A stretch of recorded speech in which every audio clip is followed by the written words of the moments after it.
Bismillahirrahmanirrahim. Assalamualaikum warahmatullahi wabarakatuh. Alhamdulillah wassalatu wassalamu ala Rasulillah wa ala alihi wa sahbihi wa man wala. Amma ba'd. Yang saya kasihi dan saya hormati Al-Fadil Ustaz Abu Usamah Ustaz Abu Usamah bin Muhammad Hanafiyah dan juga hadirin sekalian. Dan marilah sama-sama kita membuka majlis kita pada malam ini dengan ummul Quran Al-Fatihah. أعوذ بالله من الشيطان الرجيم بسم الله الرحمن الرحيم الحمد لله رب العالمين الرحمن الرحيم مالك يوم الدين إياك نعبد وإياك نستعين اهدنا الصراط المستقيم صراط الذين أنعمت عليهم غير المغضوب عليهم ولا الضالين. Tanpa kita melengahkan masa, marilah sama-sama kita mendengar sedikit tazkirah ataupun ucapan daripada Ustaz Abu Usamah. Jadi falyatafaddal mashkura. Assalamualaikum warahmatullahi ta'ala wabarakatuh. A'udzu billahi minasyaitonir rajim. Bismillahirrahmanirrahim. Alhamdulillahi rabbil alamin. والصلاة والسلام على أشرف الأنبياء والمرسلين وعلى آله وصحبه أجمعين. اللهم رب اشرح لي صدري ويسر لي أمري واحلل عقدة من لساني يفقه قولي ولا حول ولا قوة إلا بالله العلي العظيم. اللهم انفعنا بما علمتنا وعلمنا ما ينفعنا وعلمنا ما جهلنا وذكرنا ما نسينا. Suara molek Mas. Jadi terima kasih kepada pengurusi majlis, tidak lupa juga kepada pihak penganjur, muslimin muslimat, penonton yang dirahmati oleh Allah Subhanahu wa taala.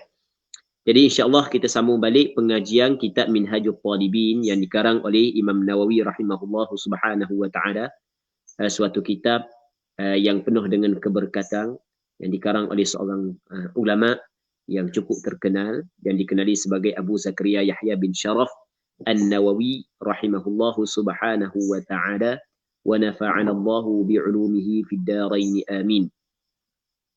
Kita masih lagi dalam perbincangan berkenaan dengan sapu di atas khuf. Perbincangan berkenaan dengan sapu di atas khuf. Yang mana sapu di atas khuf adalah ganti daripada basuh kaki ketika kita berwudu. Yang mana sapu di atas khuf adalah rukhsah, keizinan dan kelonggaran yang diberikan oleh syarak. Maksudnya boleh kita ambil dan boleh kita tidak ambil. Ketika mana orang tu pakai khuf, pakai sarung kaki dengan syarat-syarat dia, maka apabila dia berwudu, basuh muka dia basuh macam biasa, basuh tangan dia basuh macam biasa, sapu kepala dia sapu macam biasa, sampai masa basuh kaki dia boleh sapu di atas khuf tanpa perlu membasuh kaki. Hukum sapu di atas khuf adalah harus. Maksudnya bukanlah wajib. Maksudnya bukanlah wajib. Hukum dia adalah harus. Tapi harus hanya pada ketika berwuduk sahaja, tidak pada mandi wajib. Waktu kita bincang panjang lebar dah sebelum daripada ni. Yang mana apa yang dijelaskan oleh ulama fiqh termasuklah Imam Nawawi dalam kitab Minhajul Talibin, bahawasanya tempoh sapu di atas khuf 3 hari 3 malam untuk orang yang bermusafir, sehari semalam untuk orang yang bermukim, orang yang berada di kampung. Baik. Lepas tu sambungannya kata Imam Nawawi rahimahullahu subhanahu wa ta'ala, wa syartuhu an yulbasa ba'da kamali tuhrin satiran mahalla fardihi tahiran yumkinu tiba'ul masyi fihi litaraddudi musafirin lihajatih. Maksudnya wa syartuhu, dan syaratnya, syarat harus sapu di atas khuf. Wa syartuhu ay syartu jawazi al-mashi 'ala al-khuf. Syarat harus sapu di atas khuf. Dia ada syarat dia. Maksudnya sapu di atas khuf hukum dia harus. Tetapi untuk mendapat keharusan sapu di atas khuf mesti kena cukup syarat-syarat dia. Syarat dia yang pertama adalah ayyul basah. Dipakai khuf itu yulbasa dipakai naib fa'il yulbasa takdir huwa kembali kepada al-khuf. Dipakai khuf itu ba'da kamali tuhrin, setelah daripada sempurna tuhur, selepas daripada sempurna suci. Maksud tuhur di sini adalah suci daripada hadas kecil dan suci daripada hadas besar. Jadi mesti kena pakai khuf setelah daripada sempurna, setelah daripada selesai bersuci daripada hadas kecil dan setelah daripada selesai bersuci daripada hadas besar. Itu maksud ba'da kamali tuhur. Mesti khuf itu dipakai setelah sempurna seorang itu mandi wajib dan berwudu. Itu maksud dia. Kerana dia syarat dia mesti kena pakai khuf setelah daripada sempurna tuhur, kerana di sana hadis yang dikeluar dan yang diriwayat daripada Abu Bakrah radhiyallahu taala anhuma, yang dikeluarkan oleh Imam Ibn Khuzaimah, Imam Ibn Hibban dalam sahih bagi keduanya. Yang mana hadis ini dinilai sahih oleh beberapa orang ulama hadis, antaranya adalah Imam Syafi'i sendiri. Yang mana kata Abu Bakrah bahwasanya Nabi sallallahu alaihi wasallam arkhasa lil musafiri 3 ayamin wa layaliyahun. Rasulullah memberi rukhsah kepada orang yang bermusafir 3 hari 3 malam, walil muqimi yawman walilah, dan bagi orang yang bermukim sehari semalam, idza tatahhara falabisa khuffaihi, apabila dia bersuci lalu dia memakai 2 khuf. Rasul bagi rukhsah ayyamsaha alaihima, dia sapu atas kedua khuf tersebut. Jadi oleh kerana disebut dalam hadis idza tatahhara falabisa khuffaihi, apabila dia bertatahur, dia bersuci lalu dia pakai 2 khuf ini, maka sebab itulah kata ulama syarat sapu di atas khuf mestilah, syarat keharusan sapu di atas khuf mestilah khuf itu dipakai setelah daripada sempurna bersuci. Setelah daripada sempurna bersuci. Muslimin muslimat, penuntut ilmu yang dirahmati oleh Allah Subhanahu wa taala. Apa yang dimaksud setelah daripada sempurna bersuci? Maksudnya setelah daripada seseorang itu selesai mengambil wudu dan selesai mandi wajib. Dengan maknanya, kalaulah seorang itu dia ambil wudu, dia basuh muka, dia basuh tangan. Okey, sekali. Yang pertama, kalau orang tu dia pakai khuf dalam keadaan dia tidak bersuci. Masa dia pakai khuf dia tidak ada wudu. Okey, sekarang ni katakanlah dalam pukul 10 pagi dia berak, dia ketuk. Dalam pukul 11 dia rasa sejuk dia pun pakai khuf. Dia pakai khuf dalam keadaan dia tidak ada wudu. Maka lepas daripada tu dia nak ambil wudu, dia tidak boleh sapu di atas khuf tersebut. Kerana syarat sapu di atas khuf mesti dipakai khuf setelah daripada dia bersuci. Jadi orang yang pakai khuf dalam keadaan dia berhadas, dalam keadaan dia tidak ada wudu, maka kalau dia nak berwudu tidak boleh dia sapu di atas khuf tersebut. Sebab begitu disebut dalam hadis yang diriwayat daripada Abi Bakrah, idza tatahhara falabisa khuffaihi. Okey, yang pertama. Yang keduanya, dia ni berwudu.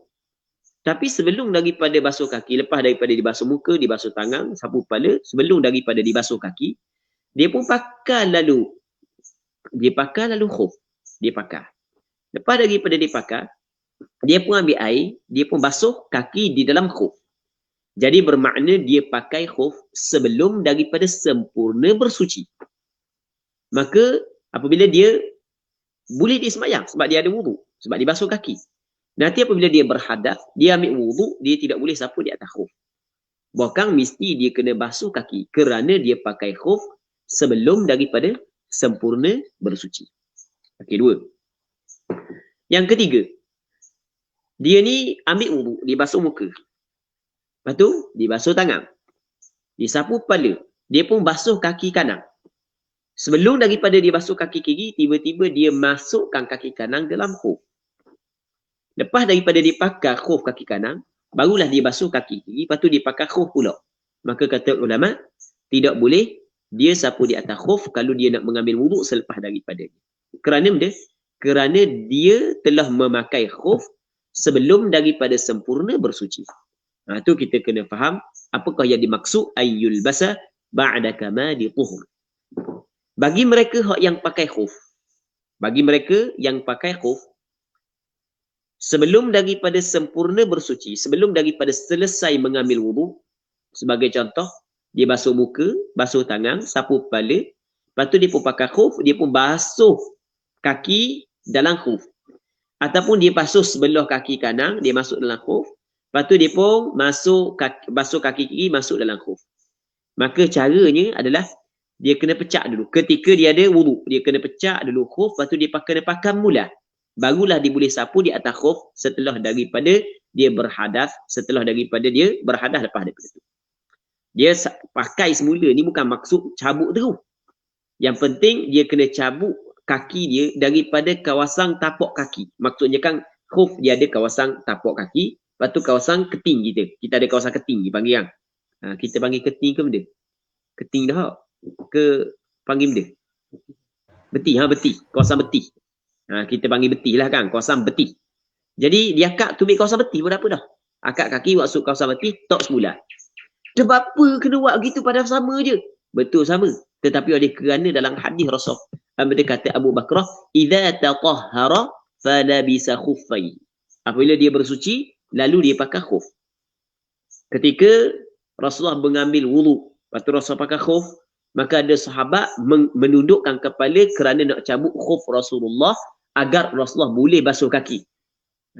Maka kata Rasulullah, da'huma fa inni adkhaltuhuma tahiratain atau kama qala. Biarkan keduanya khuf tersebut kerana aku telah memasukkan keduanya ketika aku dalam keadaan bersuci. Ketika kedua-duanya suci. Atau kama qala. Jadi maksudnya apabila dalam hadis menyebut perkataan suci, maka sebab itulah ulama meletakkan syarat mesti kena pakai khuf setelah daripada sempurna bersuci. Andai kata belum lagi sempurna bersuci, tiba-tiba dia pakai khuf dah, maka untuk membolehkan dia mengambil rukhsah sapu di atas khuf adalah dia cabut semula, lepas tu dia sarung balik. Cabut semula, sarung balik. Tapi cabut semula tu tidak disyaratkan cabut terus, hanya disyaratkan biar kaki dia saat itu terlepas daripada, ataupun kaki dia terlepas daripada khuf yang menutupi kaki. Naik di atas kawasan betis pun sudah memadai walaupun tidak mengeluarkan kesemua kaki daripada khuf. Itu perlu kita kena tahu, muslimin muslimat yang dirahmati oleh Allah Subhanahu wa taala. Okey, itu syartuhu ayyul basa ba'da kamali tuhrin satiran mahalla fardih. Yang mana khuf tersebut satiran hal bagi naib fa'il yulbasa. Hal keadaan khuf itu menutupi mahalla maf'ulun bih, akan tempat fardhihi fardunya. Menutupi akan tempat fardunya, tempat fardu wudu. Menutupi tempat fardunya. Jadi maksud fardu wudu, maksud dia fardu wudu pada kaki. Maksud fardu wuduk pada kaki adalah kaki sehingga buku lali. Kerana apa yang diwajibkan kepada kita ketika kita berwuduk adalah wa arjulakum ilal ka'bain. Mu kena basuh kaki-kaki kamu hingga kepada buku lali. Maksudnya syarat khuf yang boleh kita sapu di atas khuf tersebut adalah mesti khuf itu menutupi tempat fardu. Maksudnya biar khuf saat itu menutupi sampai ke buku lali. Menutupi sampai ke buku lali. Itu maksud dia. Menutupi sampai buku lali. Jadi kalau sekiranya kasut tu macam kasut kita bakar biasa tu. Hak yang maksudnya kasut yang bukan tinggi, kasut rendah tu. Hak yang tidak menutupi buku lali, maka tidak boleh kita sapu di atas kasut tersebut. Tetapi kalau kasut macam kasut askar, kasut polis, kasut tebal, kasut orang buat kerja benda kontrak hok yang siapa ke kat beti kasut maka boleh dia sapu di atas khuf tersebut. Di atas kasut tersebut sebagai ganti daripada basuh kaki ketika dia berwudu. Itu maksud satiran mahalla fardhihi, menutupi tempat fardu. Tetapi yang dimaksud menutupi tempat fardunya adalah menutupi bahagian bawah dan bahagian keliling. Menutupi bahagian bawah dan bahagian keliling. Manakala bahagian atas tidak disyaratkan menutupi. Kalau sekiranya nampak tapak kaki daripada atas, tetapi khuf tersebut, kita pakai khuf, nampak kaki daripada atas. Tapi boleh jalan dengan khuf tu. Sebagaimana orang pakai kasut buk. Kalau kita kasut buk, terlalu kan panggil kasut buk kan. Jadi kasut buk kawasan betih dia tu kan luas. Jadi kalau kita tengok nampak kaki dalam, maka memadai. Dia tidak disyaratkan menutupi bahagian atas. Dia disyaratkan menutupi bahagian keliling dan bahagian bawah. Okey, boleh faham. Dia berbeza dengan masalah penutupan aurat. Penutupan aurat disyaratkan menutupi bahagian atas dan keliling, tidak disyaratkan bahagian bawah. Kenapa? Apakah perbezaan di antara khuf dengan menutup aurat? Kerana maksud daripada menutup aurat adalah kita nak tutup daripada pandangan mata manusia. Jadi apabila maksud menutup aurat daripada pandangan mata manusia, maka ketika tu apa hak yang perlu kita tutup adalah bahagian atas dan bahagian tepi. Bahagian bawah tak ada masalah. Nampak kan? Tetapi khuf yang dimaksudkan menutupi khuf adalah menutupi tapak kaki sebab kita guna khuf untuk menjadi alas kaki. Nampak kan? Sebab itulah disyarat bahagian bawah dan bahagian tepi. Berbeza dengan penutupan aurat. Jadi maksudnya, kalau orang tu pakai kasut buk, maka boleh dia sapu di atas kasut buk tersebut sebagai ganti daripada basuh kaki. Itu satiran mahalla fardhihi. Yang ketiganya syarat dia adalah tahiran. Apa makna tahiran? Yang suci. Perkataan yang suci, lawang dia adalah najis. Maksudnya kalau khuf itu adalah khuf yang diperbuat daripada benda yang najis, maka tidak memadai untuk sapu di atas khuf tersebut. Sebagai contoh, Sebagai contoh, katakanlah kulit babi, kulit anjing. Dibuat khuf, dibuat kasut. Maka dia pakai kasut tersebut. Lepas tu dia nak sapu di atas kasut tu tak boleh. Sebab kasut tadi tu najis. Sama juga kita kata kulit bangkai yang belum lagi disamuk. Maka tidak boleh kita sapu di atas khuf tersebut. Okey, itu dipanggil najis. Yang keduanya mutanajis. Benda yang mutanajis. Benda yang mutanajis ataupun khuf saat itu dia suci tetapi terkena najis. Cuma najis yang ada pada khuf itu dia terbagi kepada dua. Yang pertamanya najis yang dimaafkan, yang kedua najis yang tidak dimaafkan. Kalau najis yang tidak dimaafkan mesti kena basuh dulu baru boleh sapu di atas khuf tersebut. Namun kalau najis yang dimaafkan tidak menjadi masalah, tapi dengan syarat jangan sapu di atas kawasan hak yang najis. Itu maksudnya. Zahiran. Lepas tu syarat yang keempat adalah yumkinu tiba'ul masyi fihi li taraddudi musafirin li hajatih. Yang mungkin ni boleh. Perkataan yumkin di sini bukan lawang dia yamtani', bukan lawang dia tidak dibolehkan, bukan begitu. Yumkin di sini lawang dia adalah mudah. Lawang dia mudah. Yumkin dengan makna yashul, mudah. Mudah maksudnya boleh tiba'ul masyi, mudah ataupun boleh untuk meneruskan berjalan fihi padanya pada khuf tersebut. Jadi kalau orang tu pakai khuf, dia nak guna khuf tersebut sebagai alas kaki, nak pergi mari, dibolehkan. Dibolehkan. Itu maksud yumkinu tiba'ul masyi fihi li taraddudi, untuk pergi mari, untuk berulang alik, musafirin, orang yang bermusafir, li hajatihi, bagi keperluannya, keperluan orang yang musafir. Jadi kita kata dia nak khabar gini, dia nak khabarnya khuf yang boleh kita sapu di atasnya, syarat dia mesti kukuh. Okey, syarat dia mesti kena kukuh. Kalau tidak kukuh, maka tidak boleh. Mesti kena kukuh. Ukuran kukuh lagu mana ukuran kukuh? Ukuran kukuh adalah kalau kita nak berjalan di dalam khuf tersebut, nak pergi ke sana, nak pergi ke sini, bukan ke sana ke sini ni langgar SOP, bukan. Bukan. Nak pergi ke sana, nak pergi ke sini. Baik, boleh. Jadi sekarang ni begini, kalau kita nak faham. Orang musafir dia berdapat 3 hari. 3 hari 3 malam. Orang musafir, dia bermusafir. Jadi apabila dia musafir, dia berjalan.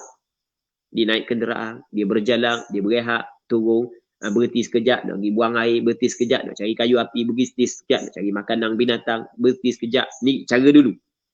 Maka kalau dia nak guna alas kaki tersebut, khuf tersebut boleh. Tanpa perlu kepada alas kaki yang lain. Okey, boleh faham kan? Itu yang dimaksudkan kukuh. Tetapi kalau sekiranya khuf saat itu tidak kukuh. Kalau nak pakai khuf tersebut, nak jadikan alas kaki, tidak boleh. Mesti kena pakai alas kaki yang lain. Kena pakai kasut lain. Baru boleh. Tidak punah. Tidak rosak. Jalan boleh. 300 langkah, habis punah. Habis rosak. Sebagai contoh. Sebab tidak kukuh. Maka tidak boleh sapu di atas khuf tersebut. Okey, nampak kan? Yumkinu tiba'ul masyi fihi litaraddudi musafirin lihajatihi, bagi hajat-hajatnya, bagi keperluan-keperluannya. Kau orang musafir ada keperluan dia. Yang mana keperluan dia saat itu, keperluan dia perlu kepada pergi mari, perlu kepada taraddud, pergi mari. Okey, dia kau orang musafir kan jalan, dia berjalan. Kadang-kadang naik kenderaan, lepas tu sampai masa dia berhenti, kadang-kadang dia berjalan, sampai masa dia berhenti. Dia berhenti saat ni tu, dia kena cari kayu api untuk dia masak, dia kena cari bahan-bahan yang diperlukan untuk makanan binatang dia. Jadi maksudnya dia perlu kepada alas kaki untuk perjalanan tersebut, nak pergi situ, nak pergi sini. Maka alas kaki yang diguna saat itu boleh, alas kaki tu yang dinamakan khuf, boleh dia guna untuk berjalan di dalamnya. Maksudnya kukuh, tak rosak.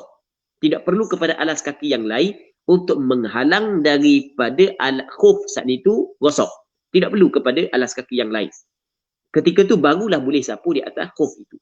Jadi bermaknanya stokeng yang kita pakai ni, tidak memadai sapu di atasnya. Kerana dia tidak kukuh. Tidak mungkin untuk berjalan di dalamnya, untuk berulang alik seorang yang bermusafir untuk keperluan. Okey, boleh faham? Tidak boleh stokeng ni. Dan tidak boleh sapu di atas stokeng adalah pandangan yang disepakati dalam 4 mazhab. Dalam 4 mazhab, pandangan yang disepakati dalam 4 mazhab, stokeng ini tidak boleh disapu. Baik. Di sana ada beberapa risalah yang dikarang berkenaan dengan permasalahan ini. Qila, kata qil ni, maksud dia kata qil, kata sebahagian daripada ulama. Qila, kata sebahagian daripada ulama, ni pandangan yang dhaif, bukan pandangan mu'tamad, wa halalan, dan halal. Maksudnya khuf saat itu khuf yang halal, bukan khuf yang haram. Kita ada khuf yang halal dan kita ada khuf yang haram. Maksud khuf yang haram lagu mana? Khuf yang dirampas, khuf yang dicuri, dia bahang khuf orang. Dia pakai saat itu di bahang kasut orang di masjid. Dia bahang kasut orang. Jadi benda yang diambil daripada orang, benda itu adalah haram. Maka apabila dia pakai khuf tersebut, boleh tak dia apabila dia ambil wuduk, dia nak sapu di atas khuf itu? Dalam masalah ni berlaku khilaf di kalangan ulama mazhab Imam Syafi'i. Pandangan mu'tamad tidak mensyaratkan khuf itu khuf yang halal. Maksudnya khuf yang dicuri, khuf yang dirampas, khuf yang diambil secara zalim, tetap orang yang memakai khuf tersebut boleh sapu di atas khuf. Boleh sapu di atas khuf ni mengikut pandangan mu'tamad. Bukanlah bermakna boleh kita curi, bukan. Kita bukan nak cara bak curi, bukan kita nak cara bak gapah. Kita bukan nak cara bak ambil barang orang secara zalim. Kita nak cara bak ambil, kita nak cara bak orang yang memakai khuf yang haram saat itu, adakah boleh dia sapu ataupun tidak? Menurut pandangan mu'tamad dibolehkan. Namun ada pandangan yang kedua, muslimin muslimat yang dirahmati oleh Allah Subhanahu wa taala, ada pandangan yang kedua bahawasanya khuf yang haram tidak membolehkan orang tu sapu di atasnya. Kerana Kerana dia melihat bahawasanya sapu di atas khuf ni adalah rukhsah, keizinan dan kelonggaran yang diberi oleh syarak. Maka rukhsah tidak boleh dicapai dengan maksiat. Ar-rukhasu la tunaqu bil ma'asi. Rukhsah tidak boleh dicapai dengan maksiat. Sebagaimana qasa dan jamak sembahyang bagi orang yang bermusafir adalah rukhsah. Orang yang bermusafir untuk melakukan maksiat tidak boleh dia mengambil rukhsah jamak dan qasa. Ar-rukhasu la tunaqu bil ma'asi. Rukhsah tidak boleh dicapai, tidak boleh diperolehi dengan melakukan maksiat. Sebagaimana orang yang bermusafir tujuan untuk melakukan maksiat tidak boleh dia mengambil rukhsah jamak dan qasa. Begitu juga pandangan sebahagian daripada ulama dalam mazhab Imam Syafi'i, tapi bukan pandangan mu'tamad, mengatakan bahawasanya khuf yang haram, khuf yang haram, pakai khuf yang haram, tidak boleh seseorang itu mengambil rukhsah sapu di atas khuf. Namun pandangan mu'tamad kata boleh. Kerana pandangan mu'tamad melihat bahawasanya muslimin muslimat yang dirahmati oleh Allah Subhanahu wa taala, bahawasanya khuf, semata-mata khuf saat itu dia bukanlah yang mengharuskan sapu. Semata-mata khuf bukanlah mengharuskan sapu. Berbeza dengan musafir. Musafir itu sebenarnya yang mengharuskan, musafir itu yang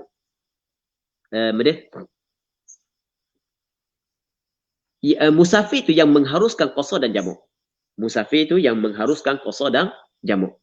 Jadi benda yang membolehkan dia itu qasa, musafir. Musafir itu dipanggil al-mujawwiz, al-mujawwiz lil qasri. Benda yang mengharuskan bagi qasar. Apabila musafir itu adalah yang mengharuskan bagi qasar, maka musafir tujuan maksiat tidak boleh mencapai qasar.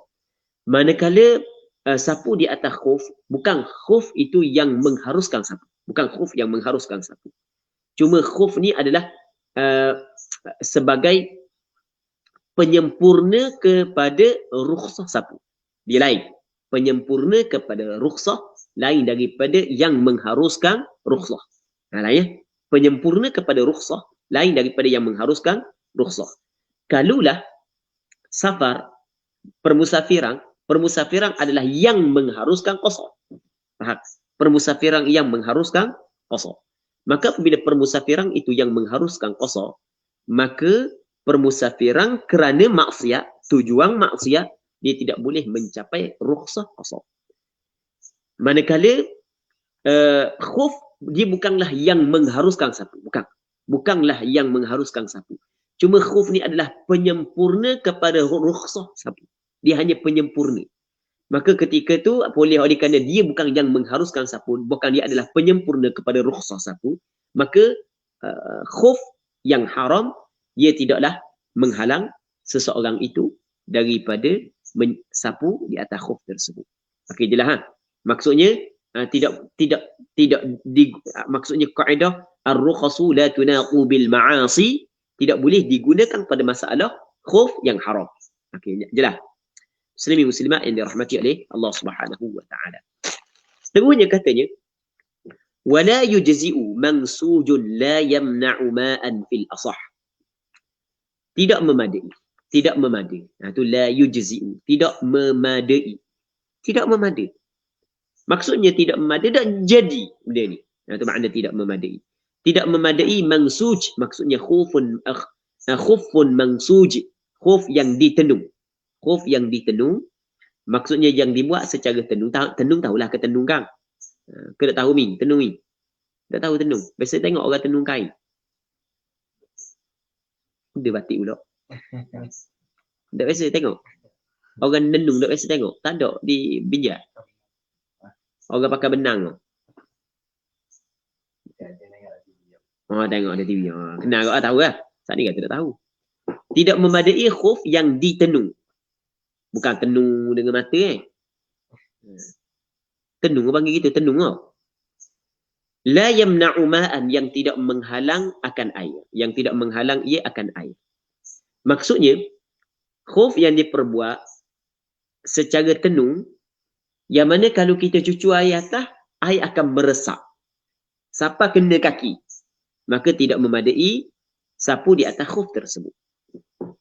Stokeng ni. Kalau kita pakai, stokeng yang kita pakai, hok Maizi pakai sokmo tu. Baik, kalau kita cucu air atas, meresap tau. Jadi dia tidak menghalang air. Maka tidak memadai. Baik. Jadi stokeng ni tidak memadai kerana dia tidak kukuh. Sebab tidak boleh kita nak guna dia saja untuk berjalan gimari. Yang pertama. Yang keduanya, stokeng saat ni tu, dia telus air.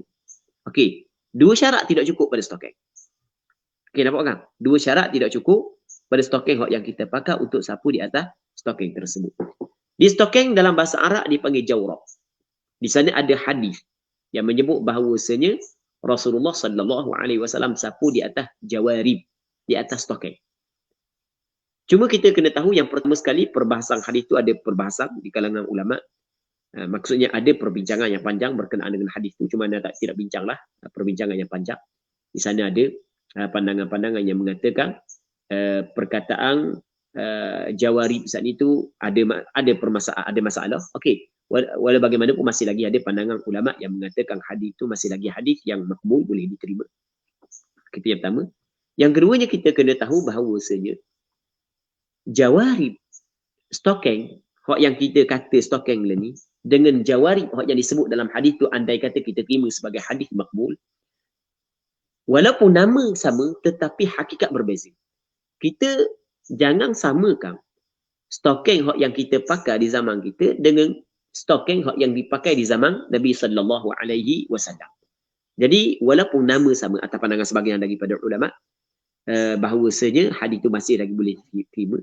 Jadi hakikat jawarib yang disebut dalam hadis tersebut lain daripada hakikat jawarib yang diguna di zaman kita. Itu kita kena faham.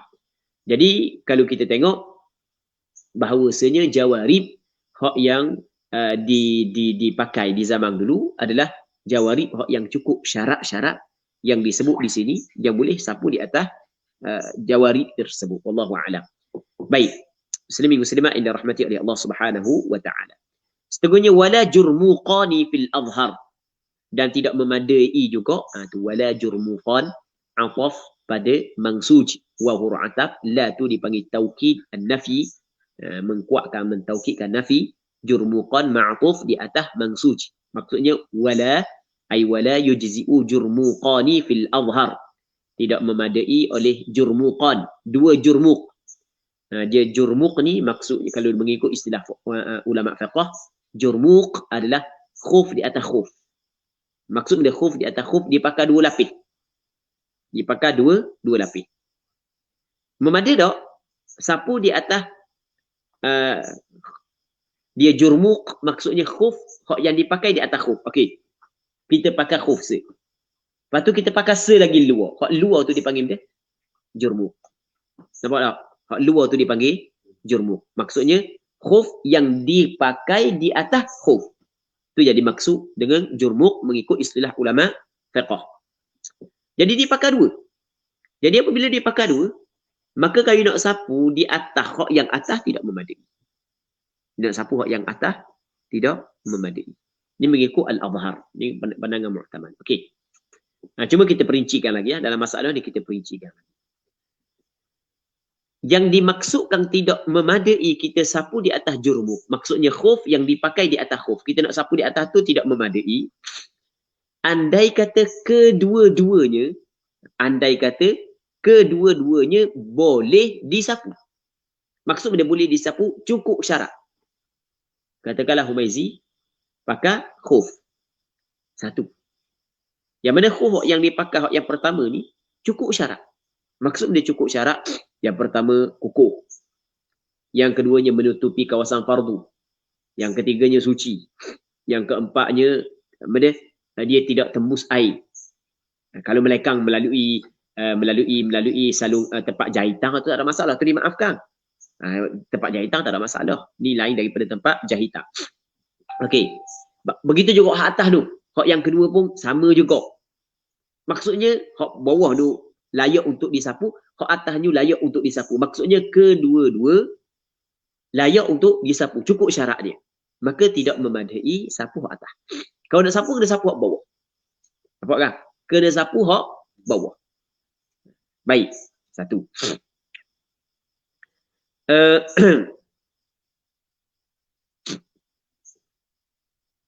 Katanya, okey, itu yang pertama. Kalau soalannya kenapa kau tidak memadai? Sebab dia tidak memadai. Alasan yang disebut oleh ulama fiqh bahawasanya sapu di atas khuf adalah rukhsah. Yang mana rukhsah yang datang di dalam sapu di atas khuf, rukhsah hak yang datang pada sapu di atas khuf, apa hak yang disebut oleh ulama fiqh adalah kerana keperluan kepada sapu tersebut. Maksudnya kerana ada keperluan, ada perlu kita sapu. Jadi oleh kerana sapu di atas khuf adalah rukhsah. Yang mana rukhsah sapu di atas khuf ni, dia datang kerana li'umumil hajati ilaihi, kerana umumnya keperluan kepada khuf tersebut. Tu maksudnya umum keperluan kepada khuf tersebut. Yang mana jurmuk tidak diperlukan. Apabila tidak diperlukan, maka tidak rukhsah sapu di atas khuf tidak boleh, maksudnya tidak dapat kepada dia. Sekali lagi ya. Huraian biar lebih jelas lagi. Sekarang ni sapu di atas khuf ni dipanggil rukhsah. Rukhsah sapu di atas khuf dia datang. Kenapakah adanya wujudnya rukhsah sapu di atas khuf? Kerana perlu kepada khuf tersebut. Jadi apabila perlu kepada khuf tersebut, maka sebab itulah datangnya rukhsah. Tiba-tiba kita pergi pakai pula jurmuk di atas khuf, sedangkan tidak ada keperluan pun pakai jurmuk tersebut. Jadi apabila tidak ada keperluan untuk pakai jurmuk, maka ketika tu rukhsah sapu di atas khuf dia tidak boleh dapat kepada sapu di atas jurmuk itu. Okey, jelas tak? Okey, itu yang alasan yang disebut oleh ulama fiqh. Muslimin muslimat yang dirahmati oleh Allah Subhanahu wa taala. Okey, sekali lagi ya. Tidak memadai jurmuk mengikut pandangan al-Azhar. Yang dimaksud tidak memadai jurmuk kalau sekiranya kedua-dua layak untuk disapu. Okey, boleh faham? Kedua-duanya layak untuk disapu. Okey, ni yang pertama. Yang keduanya, kalau kedua-duanya tidak layak untuk disapu. Hak yang pertama tidak layak. Hak yang kedua tidak layak. Juga tidak memadai. Tidak memadai bukan kerana dia jurmuk, tetapi kerana tidak cukup syarat. Okey, boleh faham? Kerana tidak cukup dia, tidak cukup syarat sebelum daripada ni. Mungkin tidak cukup syarat kerana dia tidak menutupi kawasan fardu. Mungkin tidak cukup syarat kerana dia saat itu najis. Mungkin tidak cukup syarat kerana dia saat itu tidak dapat, maksud air dapat menembusi dia. Okey, tidak cukup syarat. Berapa dah dua? Yang ketiga. Yang ketiga, kalau hak yang bawah benda layak untuk disapu. Manakala hak yang atas tidak layak untuk disapu. Hak yang atas tak layak disapu. Hak bawah je layak disapu. Maka kalau disapu hak atas juga tidak memadai. Sebab dia, sebab atas tidak layak untuk disapu. Hak bawah hak yang layak disapu. Yang ketiga, melainkan kalau dia sapu atas dan dia kosak untuk sapu bawah dan air sapu ke bawah, itu masalah lain. Air sapu bawah, lembab tu sapu bawah, maka memadai. Okay, berapa dah? Tiga. Yang keempat, hak bawah tidak layak disapu, hak atas je layak disapu. Boleh faham? Hak yang keempat ni, bawah tak layak disapu sebab tak cukup syarat. Tapi hak atas layak disapu. Maka ketika tu sapu hak atas memadai. Contoh orang pakai stokin betul ke kasut. Stokin layak tak untuk disapu? Tak. Tapi kasut layak tak? Layak. Maka ketika tu dia sapu di atas kasut. Memadai ke tak? Memadai. Kalau dia pakai kasut, lepas tu dia pakai kasut, dia pun pakai stokin. Ataupun dia pakai plastik. Kan ada orang pakai kasut, sayang kasut baru, dia pun pakai plastik, dua kasut. Faham? Lepas tu dia nak sapu atas plastik tu. Memadai ke tak? Tidak memadai. Kerana tidak cukup syarat. Sebab plastik kukuh ke tak plastik? Tak kukuh. Nampak kan? Okey. Katanya wa yajuzu mashququ qadamin shudda fil asah, dan harus sapu di atas khuf. Harus mashququ qadamin. Khuf hak yang pecah. Hak yang pecah. Kita kata dia koyok. Khuf yang koyok, qadam kaki, tapak kaki. Bahagian tapak kaki, bahagian bawah tu koyok. Tapi walaupun masyququ qadam, syudda, telah diikat akang dia. Memang pecah tapi ikat molek dah. Memang rekah tapi ikat dengan tali. Faham?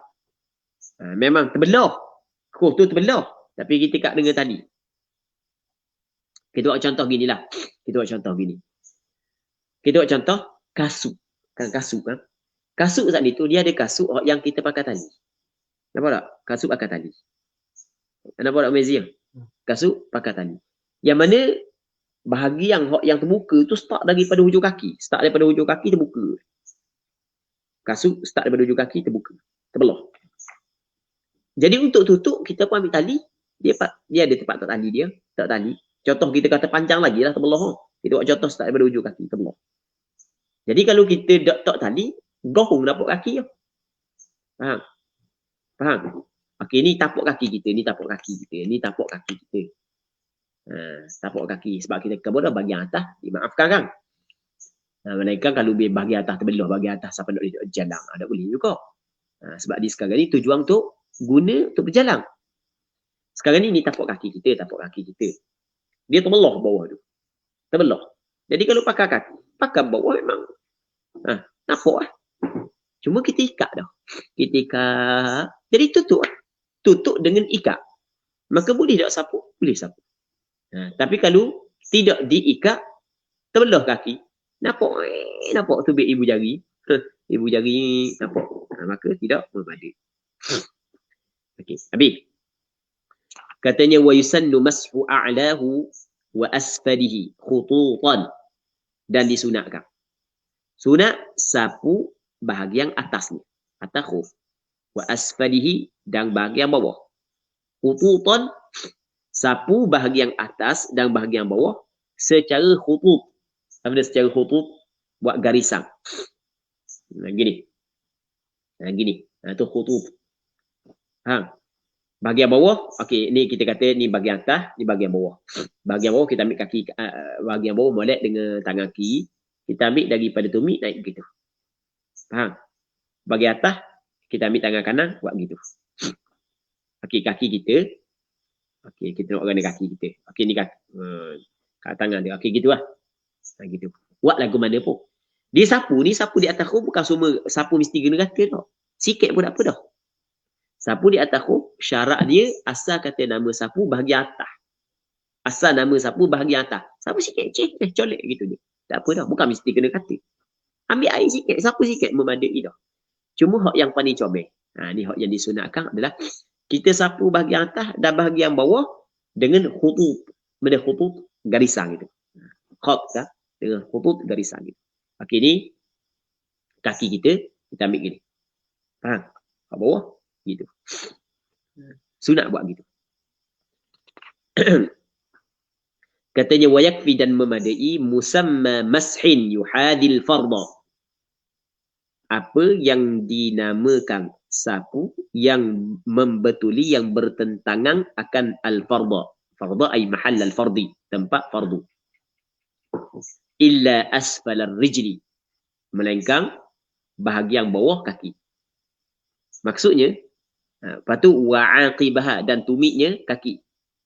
Fala yakfi, maka tidak memadai alal madhab. Mengikut pandangan hak yang lebih kuat. Perkataan madhab kita huraikan panjang lebar dah sebelum daripada ni.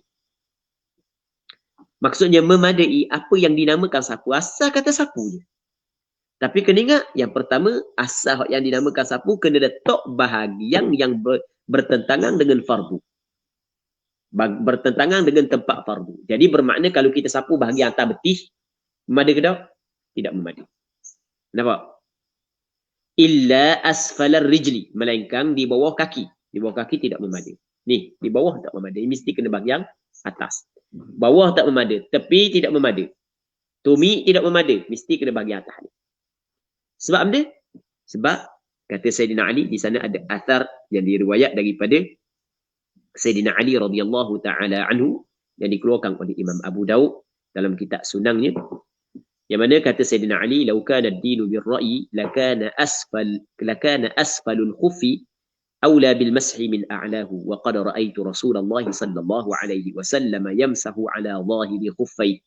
Andai kata agama itu dengan pendapat, dengan pandangan, dengan logik akal, maka lakana asfalul khuffi, nescaya adalah bawah khuf, aula bil mashi min a'lahu, lebih utama sapu berbanding dengan atas.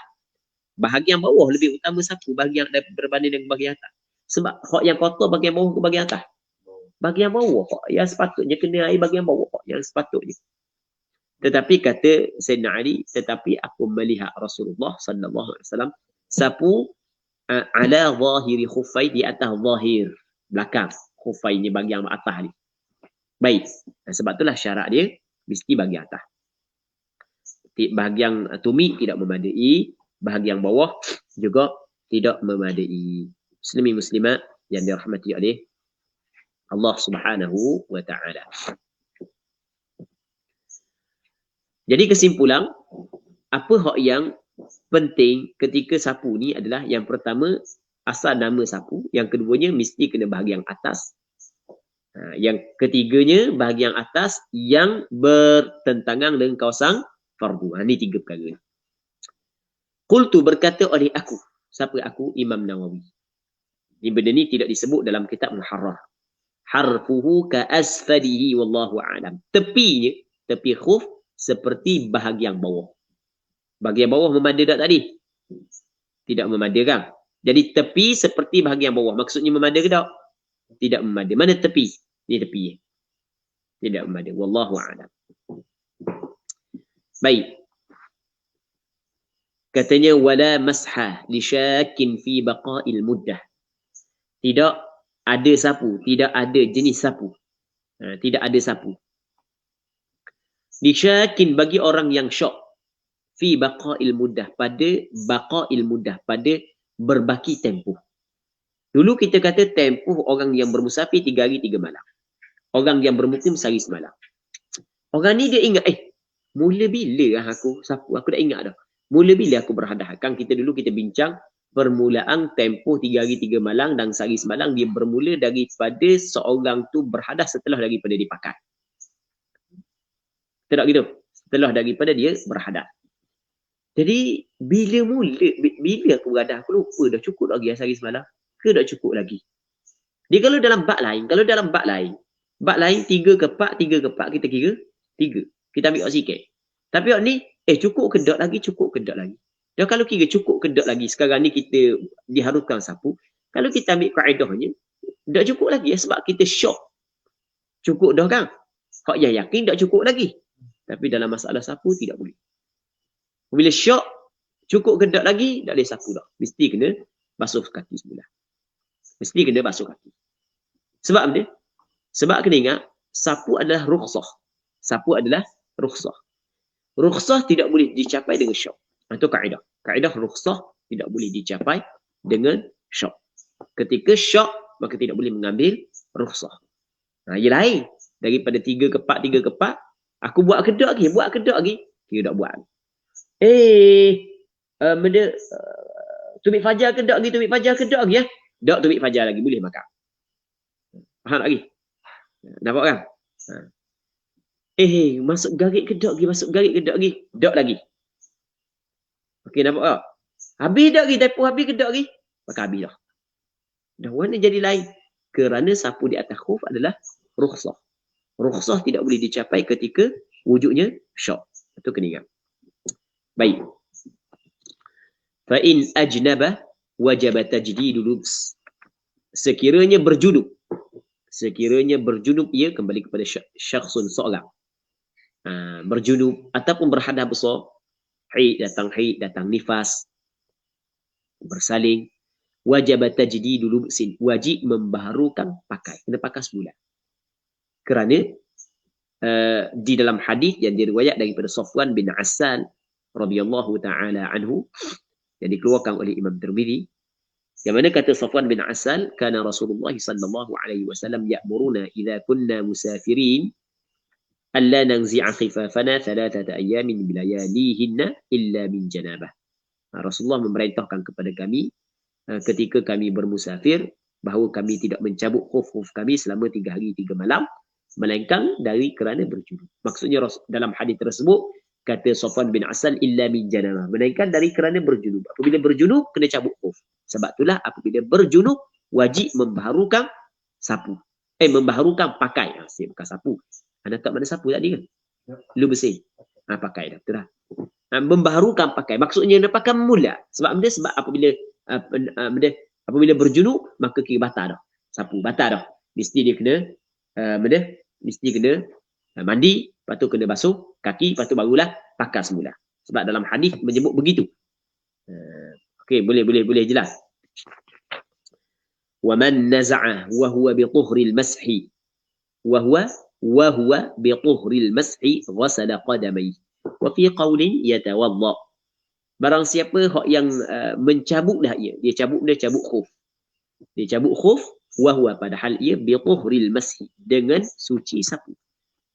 Maksudnya dia ambil wuduk. Ketika tu dia pakai khuf. Dia dalam keadaan dia berwuduk, dia pakai khuf. Lepas tu dia berhadas. Apabila dia berhadas, dia pun nak ambil wuduk. Maka dia ambil wuduk macam biasa. Basuh muka, basuh tangan, sapu kepala. Dia pun sapu atas khuf.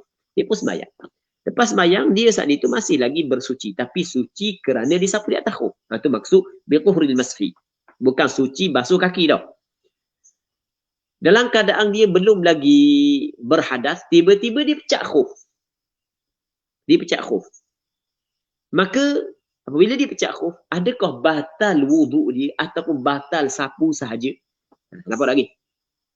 Faham tak lagi? Adakah pecah khuf ketika seorang saat itu masih lagi bersuci kerana sapu saat itu? Adakah ia membatalkan sapu ataupun membatalkan wuduk? Lain. Membatalkan sapu lain daripada membatalkan wuduk. Kalau membatalkan sapu, maksudnya wuduk dia tidak batal. Hanya dia kena basuh semula kaki. Sebab sapu dah jadi dah. Kalau membatalkan wuduk, dia kena ambil wuduk semula. Nampak tak? Dia lain ya?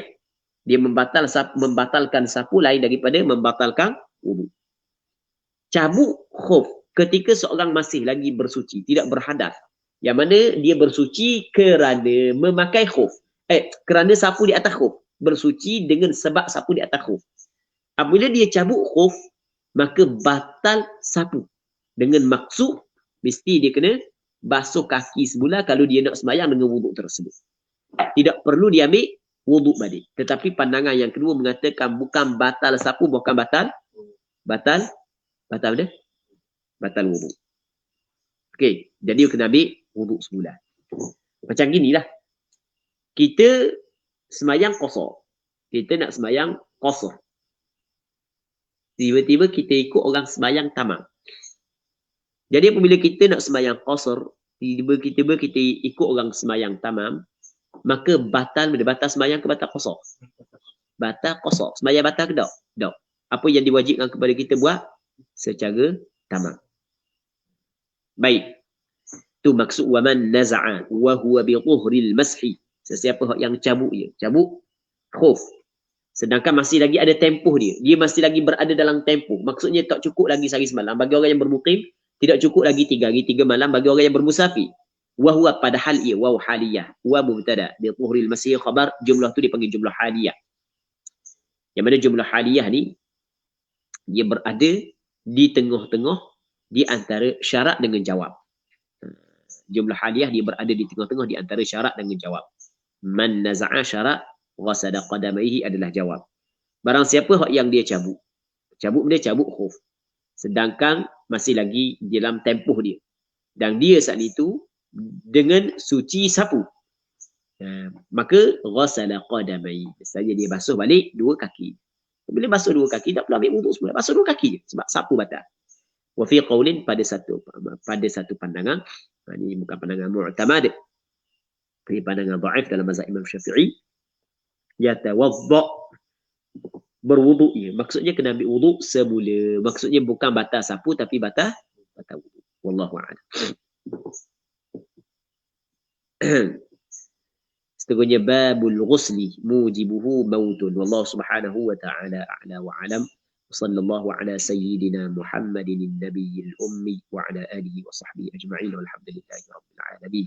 اللهم حققنا باتباع نبيك محمد صلى الله عليه وسلم ظاهرا وباطنا. اللهم اجعلنا ممن يستمعون القول فيتبعون أحسنه. صل اللهم وسلم وبارك على سيدنا ومولانا محمد وعلى آله وصحبه أجمعين، والحمد لله رب العالمين. Amin ya rabbal. Jazakumullah khairan jazaa pada Ustaz Abdul Samad di atas perkongsian beliau tadi. Dan cukup sampai di sini saja majlis telaqqi kita pada malam ini. Marilah sama-sama kita tutup majlis dengan bacaan tasbih kifarah dan suratul Asr. سبحانك اللهم وبحمدك أشهد أن لا إله إلا أنت أستغفرك. بسم الله الرحمن الرحيم. والعصر إن الإنسان لفي خسر إلا الذين آمنوا وعملوا الصالحات. Assalamualaikum warahmatullahi wabarakatuh.